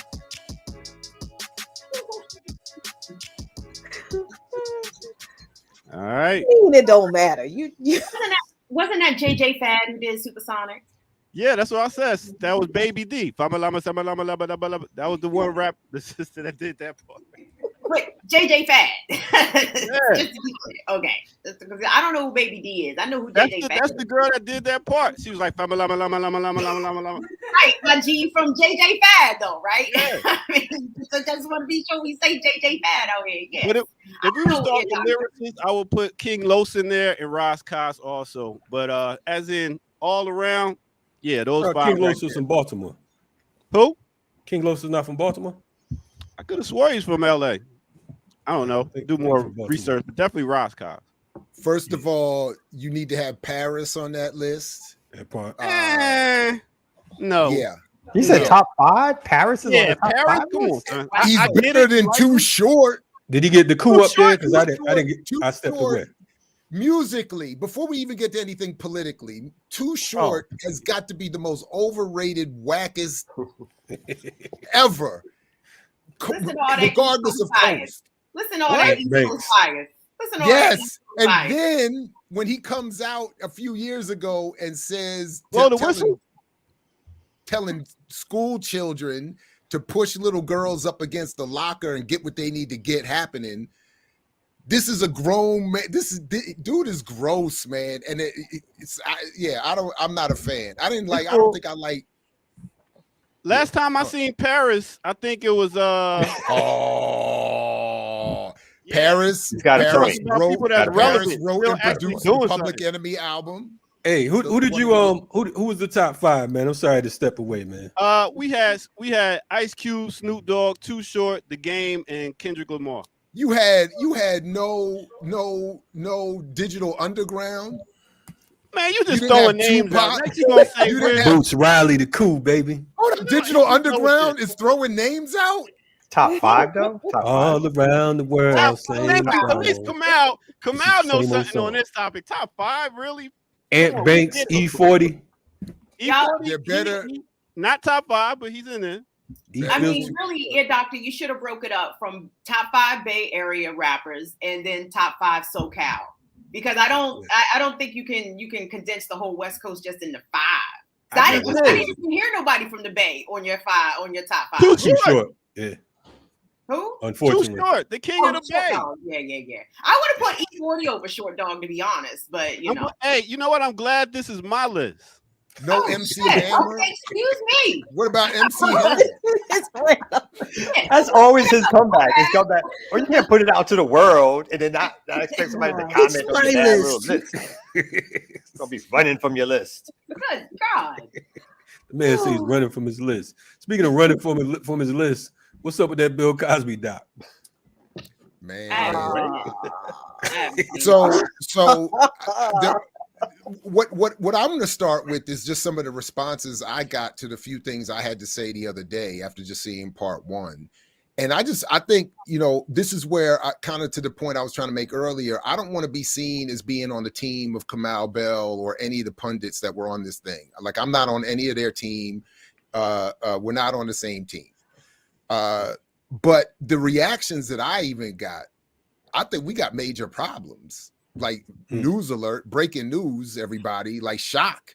Like, we got some major problems out here. This dude, I already gave my political bias about Cosby, but just in terms of what he's accused of, people have been writing me extensive emails, like long emails, about why this is the DA's fault and this is the white man's fault and the does fault. And then you pull up the transcript. Did you bring drugs to drug women for sex? Yes. Yes. We ain't never getting free. We're never getting free. We are never getting free. We are never getting free because of the emails Jared Ball has been receiving in defense of Bill Cosby. That is too positive. We ain't never getting free. We ain't never getting free. That's what we break news here to Remix. That shit is so insane. I want to say Bill Cosby has never been for black people. I think that Bill Cosby has been, the proverbial pill. He's been putting a pill in America's drink for years. Just Cosby, you know what I'm saying? For years, because of the fact that, even what has he really done? We loved Fat Albert. You know what I'm saying? We loved the Cosby Show, which happens to be some fictional shit that I don't know no one that lives that life. You know what I'm saying? I've never. I do now. That hasn't been only you. So, but and you look at that shit. Even what was the show he had when he was dealing with race? Oh yeah, I can't remember the name of it, but yeah, right. I remember that. Yeah. So he starts out. It was called Lost, Stolen, or Strayed. Right. Are you talking about the 70s joint? Yeah. Right. Yeah. But even with that, I think that was around 68. But even with that was some shit that Art Rooney wrote. He didn't even do that. Right. He started. They mentioned that in the documentary too. Right. They let that they slipped that in there real quick. Yeah. But he started out. He was, for folks who followed Cosby. Cosby started out as a big fan of Dick Gregory, and he knew that Dick Gregory was the breaker. Folks don't give Dick Gregory his credit. When you talking about making that transition and blending America and making America acceptable to black comedy that wasn't on those slapstick shit, Dick Gregory was that dude, and Bill Cosby wanted to be like Dick Gregory, but he knew that his black ass didn't want to represent our culture, and he wanted to go in another direction, and that's exactly what he did. But for years, his entire career, if you really look at this cat, you know what I'm saying? He's been pulling the wool over us for since his beginning, and it's hurtful because of the fact that we look and we say, damn, well, what about this and what about that? That's all good. But the fact that he drugged these women ain't no fucking allegedly, because of the fact that he said that he brought pills to the joint.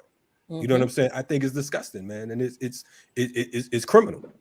But I mean, excuse me, y'all. Me hop in here real quick, because why does it? I mean, he had to admit it in order for even some people to accept what he was accused of as being credible. The account of literally dozens of women was not enough for people to believe that Bill Cosby was out here doing this. Bill Cosby actually had to admit in a court of law for even some people to accept that as fact, and others who support Cosby would point to the literally many millions of dollars that he and his wife Camille gave to historically black colleges and universities, donated to black arts. People would say that Bill Cosby has been in support of this community, but when it comes to the repeated and pattern, like over decades of assault that he committed upon lots of women, we still have people like that right now operating in our community who are viewed as good guys, who do stuff in the community, who are active in the community, who support black people, and behind closed doors, they are straight up monsters and they are abusers. And I hope the lesson that we take away from Bill Cosby is that despite this facade of respectability at least, he obviously was very quick to criticize Black America in aspects of Black culture, but he put his money where his mouth was, right? He gave up bucks to support Black causes. I hope we can learn from that. Like, just because someone gives us that front-facing veneer of I am a man of the people, please don't think that what they are doing behind closed doors is on the up and up. And we cannot ignore when Black women, especially when Black women and girls say that this person abused me, this person raped me, this person violated me, and we hear multiple stories of that, we can't be so casual in dismissing that. I don't give a fuck who it is, Cosby or anybody else.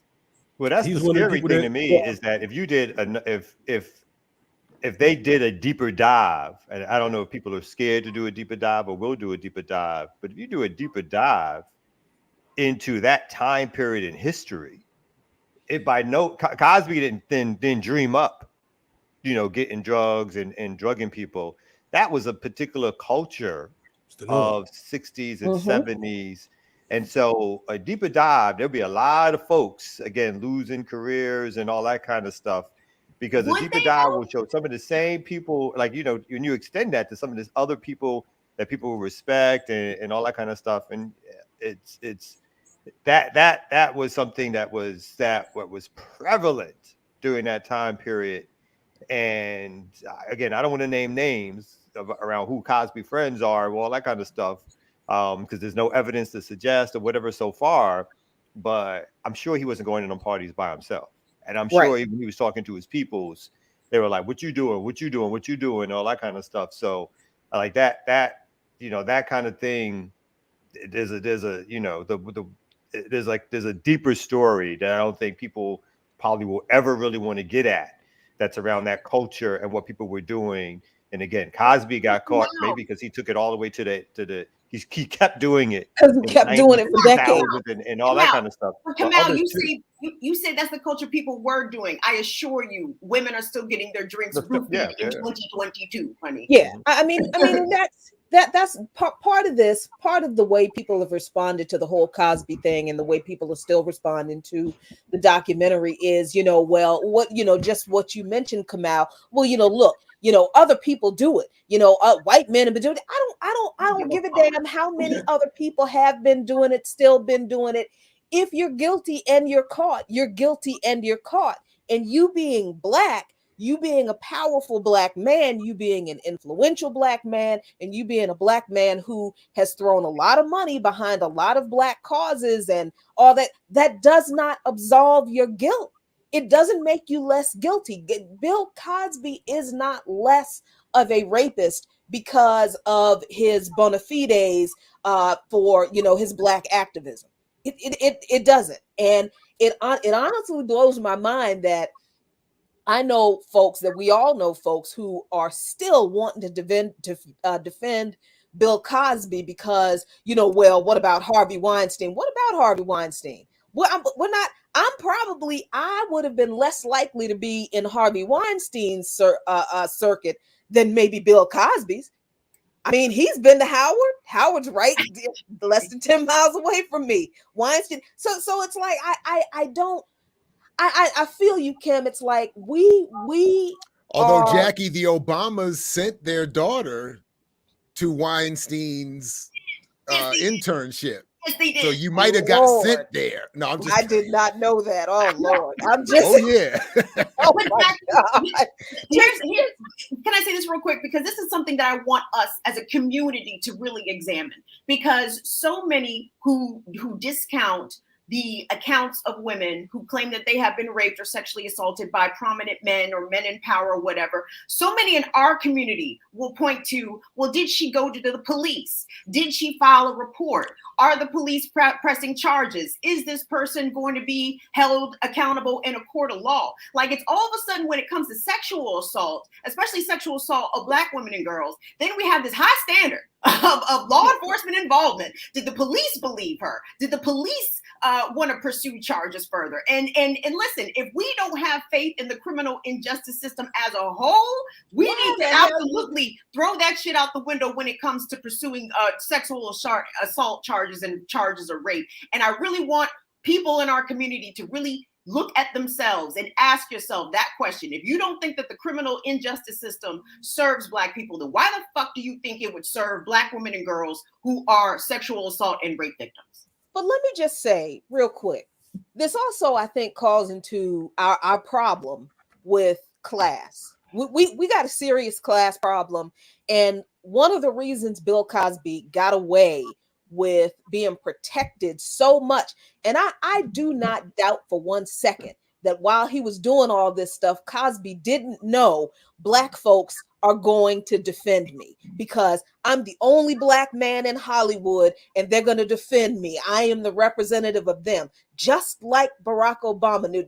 I know damn well this is the way these people think, because we love to put our folks on pedestals. We love our folks in high places, and we will protect them no matter what, even when they stand on that pedestal in those high places and wag their fingers down at us, which Cosby did repeatedly.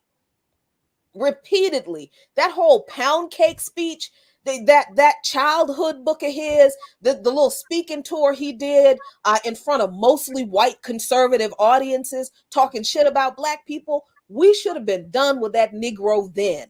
But and I understand that was later, after a lot of the allegations began to come out. But I kind of thought, if anything separated Black folks from Bill Cosby, that shit should have been, the pound cake speech, speaking towards where the conservatives are holding Bill Cosby up at, in front of Black folks, saying, see, America's dad says that you Negroes are wild, and that should have been the moment where Black folks would have been like, fuck you, Bill Cosby. But no, and white folks use we believed that Cosby was right about us too. So we got a serious class issue too that makes these kinds of issues harder for us to deal with, because internally among us, we look down on our people who are victimized too. We do that too. And let's just be real honest about that.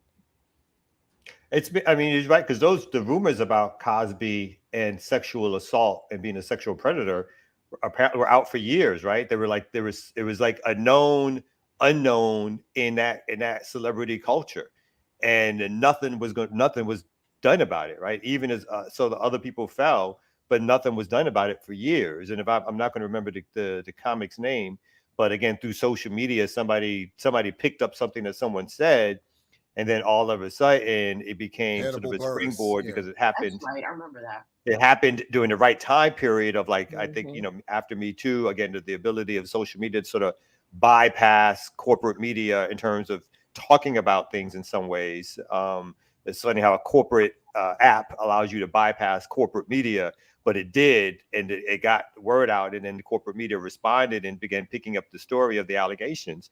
But again, it was something that was out there for a long time, but because, like you said, because of the prestige of who Bill Cosby was. I mean, even going back to the way he talked about his co-stars during the Cosby Show, right? Particularly Lisa Bonet, who was targeted by Cosby. That was all of that was forgiven. So if anything, was her career that was impacted, not his, right? There's a couple things that the documentary, to your point, all of your points, that I think that they do well. First, they show you that I believe the first, relatively documented or attempt to document his behavior was 1964, like from the beginning of his career. And what I was a little bit surprised was about, and I didn't write it down, so I don't have it scientifically measured, but the amount of the women that were interviewed for this series who didn't do the stereotypical thing of suffering the act and staying quiet, but they did share it. They did tell people, and it still went nowhere. And Cosby did know that Black people would protect him. He did know that his wealth, his fame would protect him. And the other shocking thing I'll just add very quickly that I remember is that all of the people interviewed said, all of the people that worked with him for years, including the writers and the producers on the Cosby Show, they said they never saw Camille. That there was this serious wall that he kept between, apparently, her and the family and his workspace where a lot of these things occurred. So like, and one of the women who was victimized was an actress who appeared on one of the shows and was being abused during a few days she was taping this, and then she was explaining that she went ahead with it because she was still trying to get in her career. She was trying to work, and that to the point of this was another way of him imposing his power, that he could be this abusive, knowing that not only would she not tell, but that she would come back and do a good job on the set.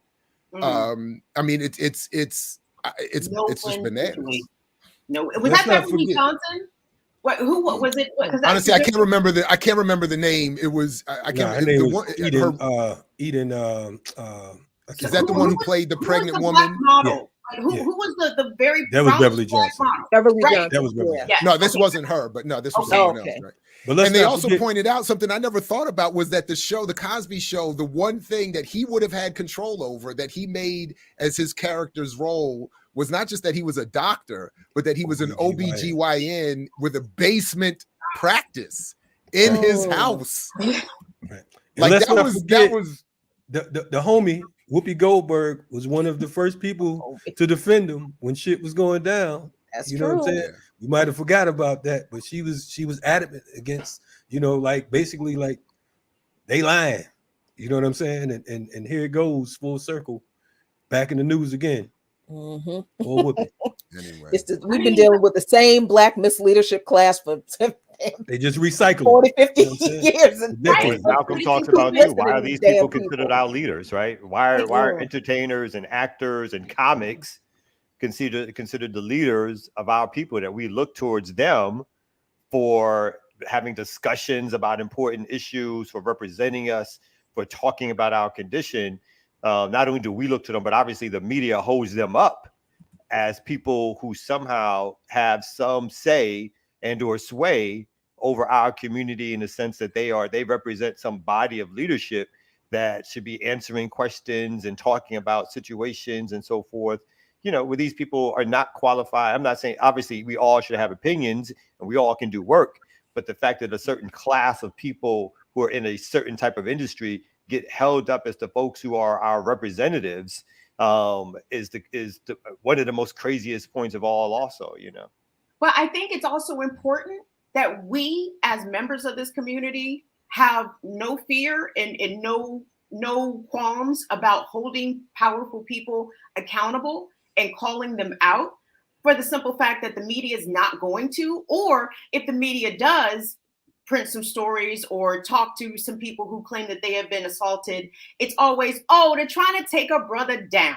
And I feel as though so many people's lived experiences, their traumas, their assaults get easily dismissed because we're trying to take a brother down. And I really need us as Black people to let that shit fucking go.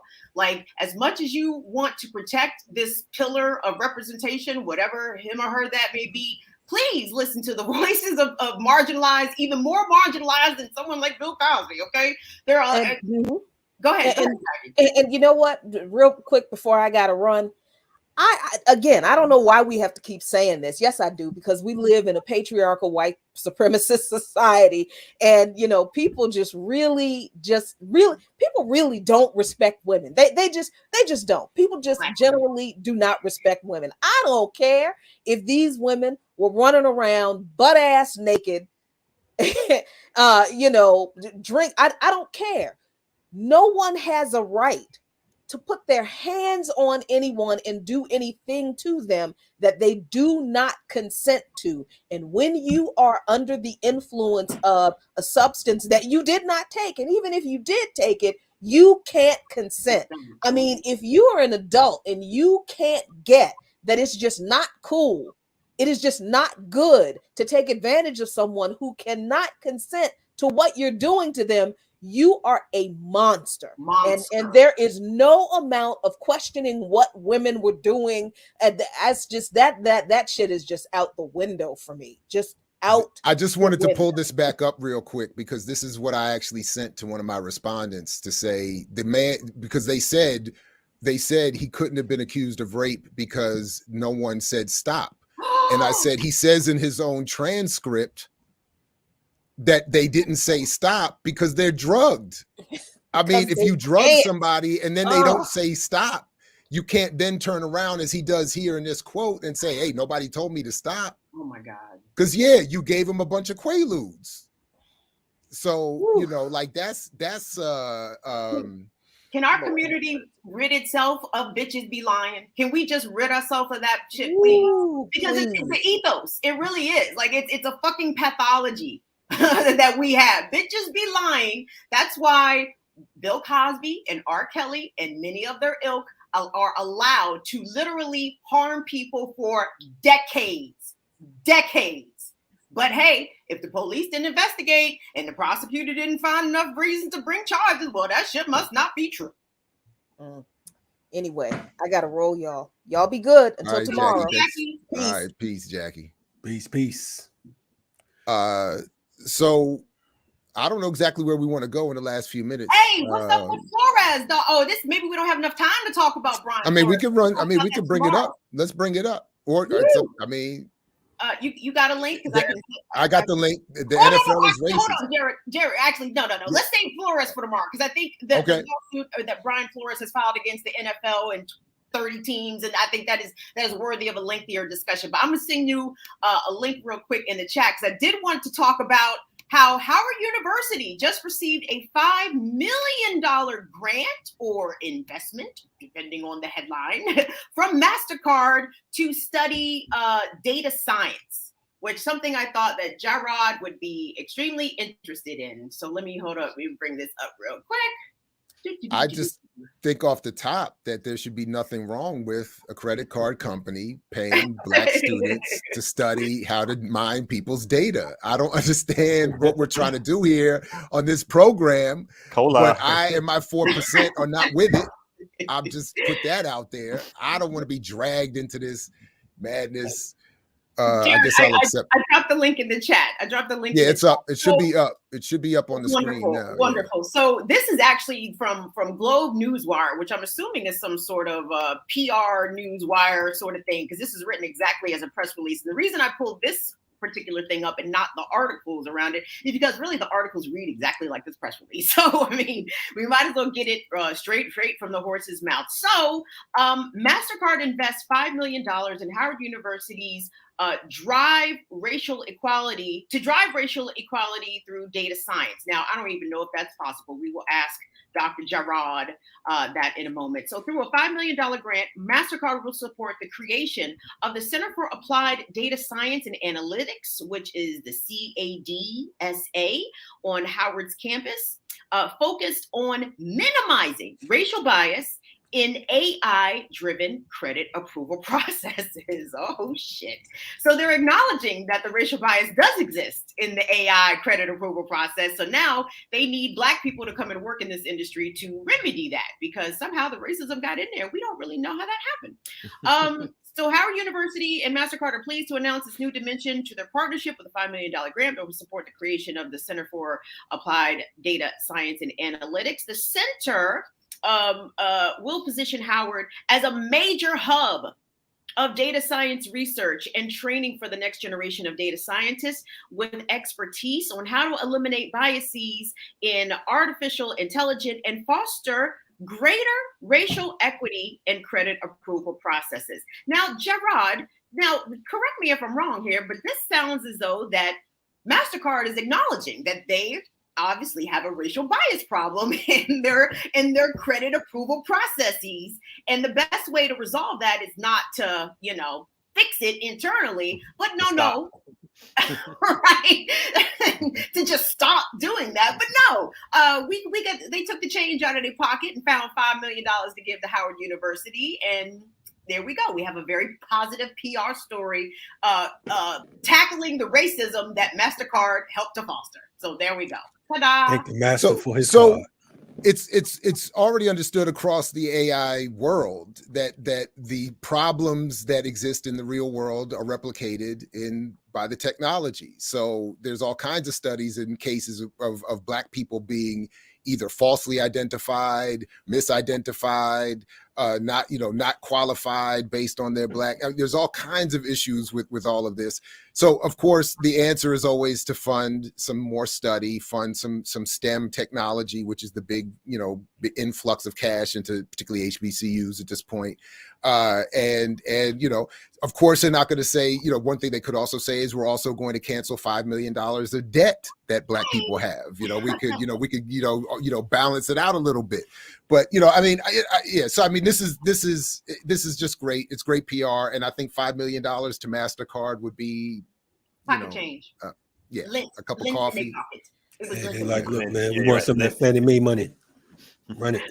But when they're going for their wallet, that falls out. They don't pick it up. That's what that is. That's that's my $5 million on the floor. My right. You can have that. I'm not bending down for that. I'm not picking that. That $5 million is the lint in their pockets. But listen, I'm hoping that the board of directors of MasterCard can please get their grandsons to stop phoning in bomb threats to HBCUs. You know what I mean? Like that would be a step in the right direction, because it's anyway. Let me shut up. But yes, anyway. That was in the fine print of the press release, and we're also going to tell our grandkids to stop phoning in these bomb threats.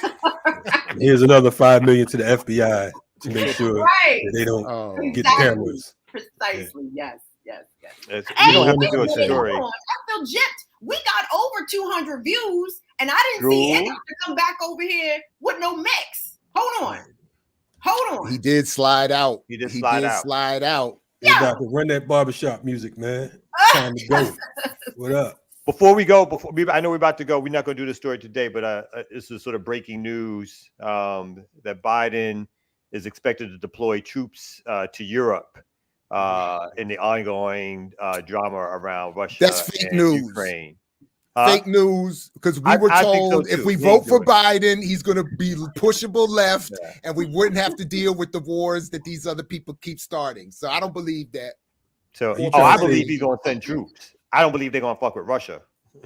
Come on now, He's going to send them to Germany, the U.S. colony, Germany. He's going to send them there so they could be in a safe distance away, but say he did something. Yeah, you're right. They're not fucking with Russia. Man said he's sending 2,000 troops, man. 2,000. Nigga, I don't think Russia flinching. Nah, Russia's straight. Russia ain't even paying attention to the news. They like, whatever. Yeah. Anyway.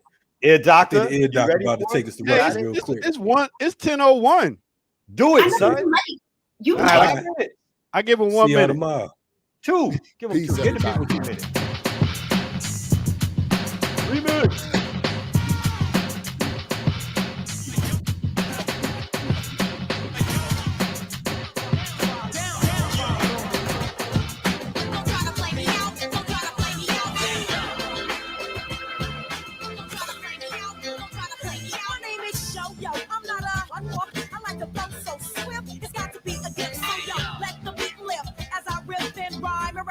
All the girls who can't adapt to the fact I hit the 8-ball often. The earrings I wear are called dolphins. Check the booty, that was kind of soft. And if you tell me that you're living in a coffin, I'm in the 90s, you're still in the 80s, right? I ride the mic, this thing I'm not lady, right?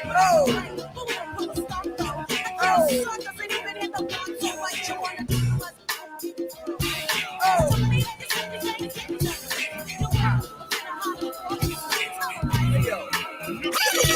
Homeboy, I came to party. Your girl was looking at me. She's a haggler, no, I'm not tagging her, but you don't want them boys to come over and start asking you what you wanna do, what you trying to do, what you wanna do, what you trying to do. Once again, welcome out and thank y'all for tuning in to the Remix Morning Show. I go by the name of the Ear Doctor, and I'll check y'all out tomorrow morning at 8 a.m. to 10 a.m. And we out of here. Peace.